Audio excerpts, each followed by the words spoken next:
आज मैं एक बहुत ही महत्वपूर्ण और बहुत ही संवेदनशील विषय पर आपसे बात करने आई हूं और वो है नीट एग्जाम का कॉम्प्रोमाइज। सबसे पहले तो मैं ये कहना चाहूंगी, नरेंद्र मोदी एक ऐसे नेता हैं जो इस देश के युवा को राष्ट्र का निर्माता मानते हैं। यूथ लेड डेवलपमेंट का मूल मंत्र उन्होंने विकसित भारत की नींव को सुदृढ़ करने के लिए रखा है। इसका अर्थ है युवाओं के नेतृत्व में राष्ट्र का सशक्तिकरण। देखिए, ये जो लीक हुई है पेपर की, सबसे पहले तो मैं स्पष्ट करना चाहूंगी कि स्वयं यशस्वी प्रधानमंत्री श्री नरेंद्र मोदी और मोदी सरकार स्टूडेंट्स के हितों को सर्वोपरि मानती है। हमारे लिए सबसे पहली प्राथमिकता है कि बच्चों के भविष्य की रक्षा हो। 3 मई को यह परीक्षा स्केड्यूल्ड थी, ये परीक्षा हुई और 11 मई को यह बात उभर कर आई कि ये परीक्षा किसी न किसी फॉर्म में 11 और 12 की जो इंटरवीनिंग नाइट थी उसमें यह पता चला कि परीक्षा किसी फॉर्म में शायद कॉम्प्रोमाइज हो गई है। ऐसे में किसी भी जिम्मेदार सरकार से 3 तरह की अपेक्षा है। पहला, कि वो बच्चों के भविष्य को सुनिश्चित करने के लिए कदम उठाए, बच्चों की रक्षा करे। दूसरा, आरोपियों को जस्टिस तक लाने की पूरी कोशिश करें ताकि किसी भी प्रकार की कोताही वहां ना हो। और तीसरी बात, ऐसी गलती दोबारा ना हो उसको सुनिश्चित करे। मुझे बहुत खुशी होती है आपको ये कहते हुए कि मोदी सरकार ने ये तीनों कदम उठाए और तुरंत उठाए। 11-12 मई को जब पता चला कि शायद परीक्षा कॉम्प्रोमाइज हो गई है, उसी दिन यानी 12 मई को ही मिनिस्ट्री ऑफ एजुकेशन ने एफआईआर लॉन्च करी और तुरंत ही बिना किसी विलंब के पारदर्शिता के साथ इसकी जांच सीबीआई को सौंप दी गई। सीबीआई ने एक एसआईटी का गठन करा और 1 नहीं 2 नहीं बल्कि 13 आरोपियों को अरेस्ट करा। वो आज भी हिरासत में हैं, they are still behind bars. इसी के साथ साथ मैं आपको आश्वासन देना चाहती हूं कि मोदी सरकार ने बहुत ही जिम्मेदाराना रवैया निभाते हुए कोर्ट से यह भी प्रार्थना करी है कि इसका trial day to day basis पे सुनवाई हो उसकी, और आरोपियों को कड़ी से कड़ी सजा भी हो और जल्द से जल्द सजा हो ताकि स्टूडेंट्स को न्याय मिल पाए। दूसरी बात, बच्चों का भविष्य सुरक्षित करने के लिए तुरंत नीट का री एग्जामिनेशन करना बहुत ज्यादा जरूरी था। आप सब जानते हैं कि नीट जैसा एग्जाम जिसमें 20 से 22 लाख कैंडिडेट्स अपीयर होते हैं, उसकी तैयारी में 6 महीने लगते हैं। लेकिन आपको मैं आश्वस्त करना चाहती हूं, मात्र 37 डेज में नीट का री एग्जामिनेशन किया गया और रिजल्ट भी मात्र 25 दिन में आप सभी के सामने ला खड़ा कर दिया गया। जो री एग्जामिनेशन हुई उसमें टेक्नोलॉजी को लेवरेज करा गया ताकि कहीं पर भी अगर किसी भी प्रकार का लूप होल हो उसको कर्ब किया जाए, उसको प्लग इन किया जाए। 20 लाख कैंडिडेट्स ने नीट का री एग्जामिनेशन 21 जून को लिया। इसमें 11.21 लाख यानी 11 लाख से ज्यादा स्टूडेंट्स क्वालिफाई करे।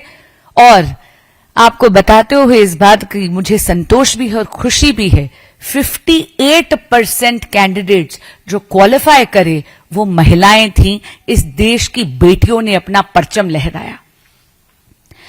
एक आरोप कहा जा रहा है कि इस देश में एजुकेशन सिस्टम कोलैप्स कर गया है। ये बिल्कुल असत्य है, झूठ है। मैं आपको 2 बातें कहकर इसको प्रूव करना चाहूंगी। सबसे पहली बात, इस प्रकार की लीकेज अगली बार ना हो, इस प्रकार का कॉम्प्रोमाइज अगली बार ना हो, इसलिए पूरे अथक प्रयास कर रही है सरकार यह सुनिश्चित करने के लिए कि नीट का एग्जाम अगली बार कंप्यूटर बेस्ड टेक्नोलॉजी यानी कंप्यूटर बेस्ड टेस्टिंग की तरफ बढ़े। दूसरी तरफ सारा का सारा टेक्नोलॉजी, चाहे वो आर्टिफिशियल इंटेलिजेंस हो, चाहे वो सर्वेलेंस कैमरास हो, इन सबको लेवरेज कर कर ऐसी गलती दोबारा ना हो, इसको सुनिश्चित किया जा रहा है। जितने भी अधिकारी या कोई भी व्यक्ति इसमें अगर दोषी पाया जा रहा है, सरकार उस पर तुरंत कार्रवाई भी कर रही है।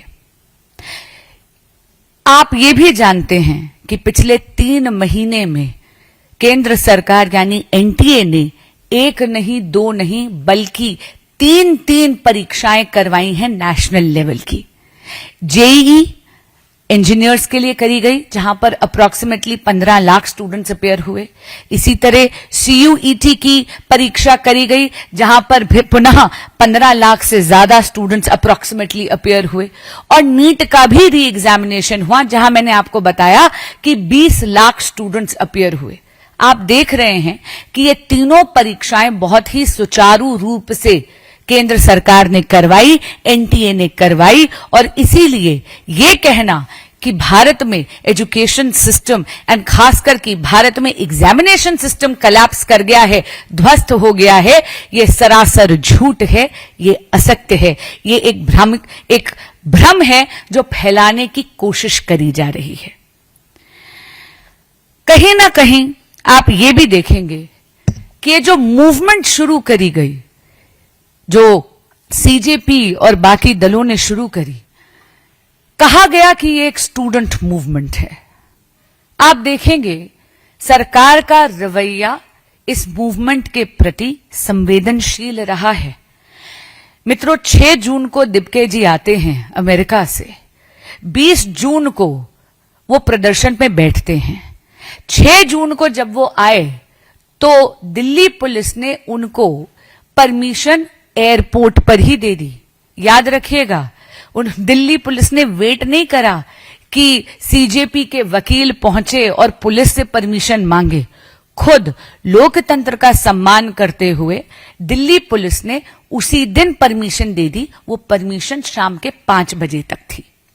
वो परमिशन 5 बजे एक्सपायर हो गई, लेकिन ये आंदोलनकारी वहीं पर बैठे रहे। उन्होंने जंतर मंतर पर सिट इन करा 21 दिन तक।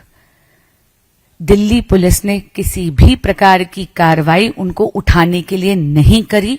सरकार ने उनको किसी भी प्रकार की कोताही अपने लेवल पर नहीं होने दी।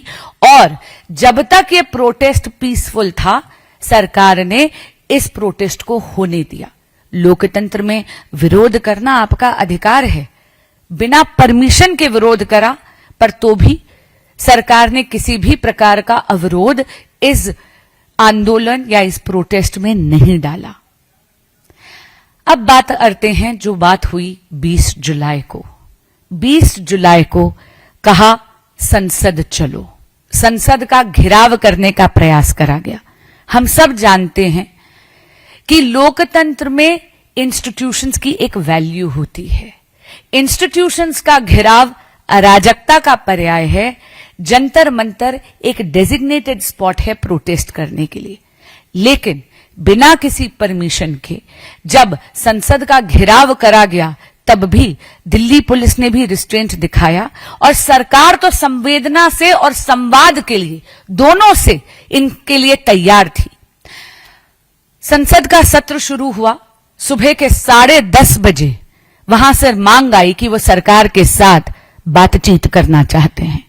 ध्यान रहे, 6 जून से लेकर और 20 जुलाई तक संवाद के लिए किसी भी प्रकार का आग्रह या मैसेज नहीं आया था।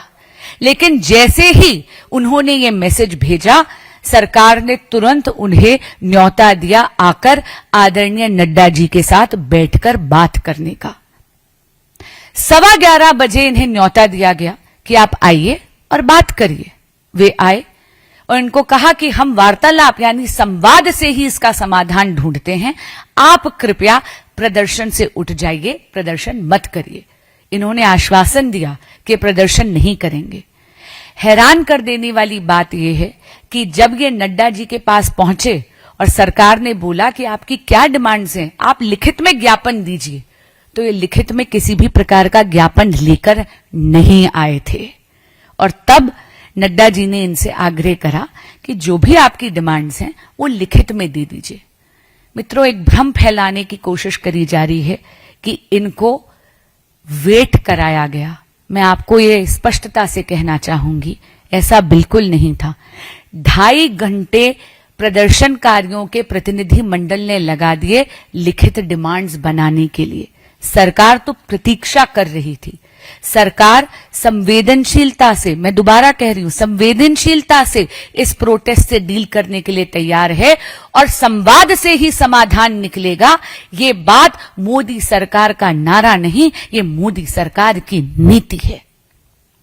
उसके बाद जब ये लिखित में डिमांड्स लेकर आए, इनसे पुनः आग्रह करा गया कि आप कृपया प्रदर्शन मत करिए। इन्होंने आश्वासन दिया कि ये नहीं करेंगे, पर ये मुकर गए। हैरान कर देने वाली बात है कि इन्होंने जब प्रदर्शन शुरू हुआ तो 1 नहीं 2 नहीं अनगिनत तरह के फॉल्स नैरेटिव शुरू कर दिए। इन्होंने अलग अलग प्रकार की फेक न्यूज फैलाने की कोशिश करी। मैं चंद उदाहरण आपके समक्ष रखना चाहती हूं।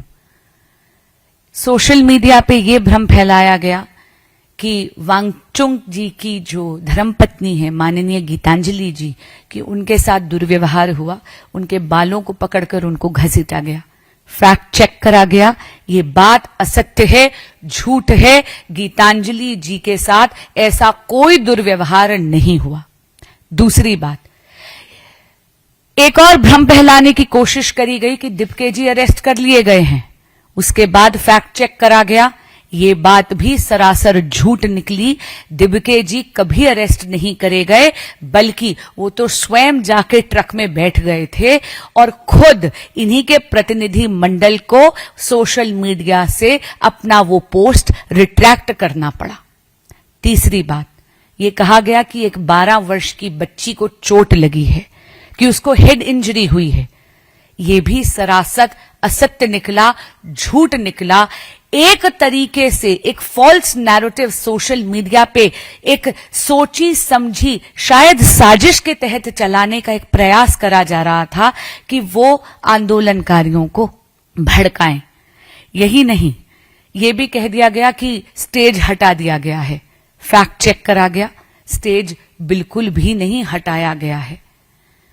हम सब ने मीडिया की वो रिपोर्ट्स देखी हैं। 118 पुलिस कर्मियों को चोट लगी है। आपके माध्यम से मैं ये कहना चाहती हूं कि पुलिस कर्मियों को जिनको चोट लगी है वो भी आंदोलनकारियों की तरह ही इस देश के बेटे और बेटियां हैं, इसी मां भारती की संतान हैं। हमें उनके प्रति भी वही संवेदना रखनी है जो कि आंदोलनकारियों के प्रति रखनी है। और इसीलिए दिल्ली पुलिस ने अब एक जांच बिठाई है। किसी भी प्रकार की यदि कोई इंसिडेंट हुआ है उस पर दिल्ली पुलिस और सरकार उसको संज्ञान ले रही है और जांच कर रही है। यही नहीं, उन्होंने तो लोगों को यह भी कहा है कि अगर आपके पास कोई वीडियो है या किसी प्रकार की एविडेंस है, कृपया दिल्ली पुलिस को आप दीजिए।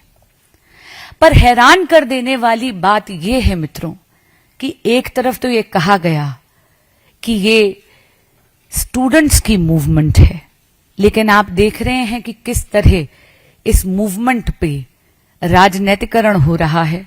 राजनीतिक रोटियां सेकने का एक काम कर रही हैं विपक्षी दल, और विपक्षी दल भी संगठित नहीं है। आपने कल देखा कि किस तरह माननीय नेता प्रतिपक्ष राहुल गांधी जी जाकर जंतर मंतर में नहीं बल्कि प्रधानमंत्री जी के आवास का घेराव कर कर बैठ गए। हम सब जानते हैं कि प्रधानमंत्री जी का जो आवास है वो बहुत ही हाई सिक्योरिटी पॉइंट है। राहुल जी को तो स्वयं ये बात पता होनी चाहिए। अरे भाई, प्रधानमंत्री आवास में तो उनका खुद का बचपन बीता है, इन बातों से वो तो अनभिज्ञ नहीं है। उन्होंने ये कहा कि यदि सरकार सदन में चर्चा करने के लिए तैयार है तो हम उठ जाएंगे।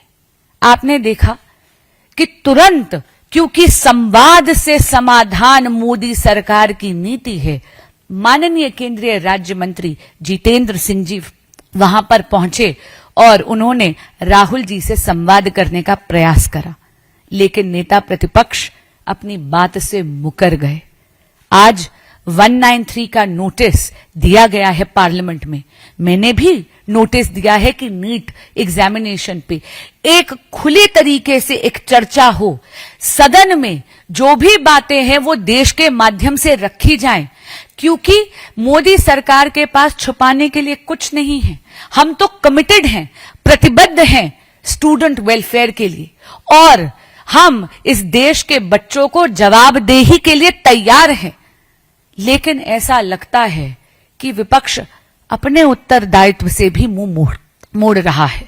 आप देख रहे हैं कि चर्चा का नोटिस 193 में ट्रेजरी बेंच के एमपीज ने दिया, विपक्ष ने कभी ये चर्चा नहीं मांगी। कल भी जब सदन में खड़े हुए नेता प्रतिपक्ष, कोई फॉर्मल नोटिस उन्होंने नहीं दिया, बस मुंह जबानी एक आग्रह कर दिया, एक स्लिप पे एक लाइन, एक सेंटेंस लिख के दे दी। संसद नियमों से चलता है, संसद किसी की विम्स एंड फैंसीज से नहीं चलता।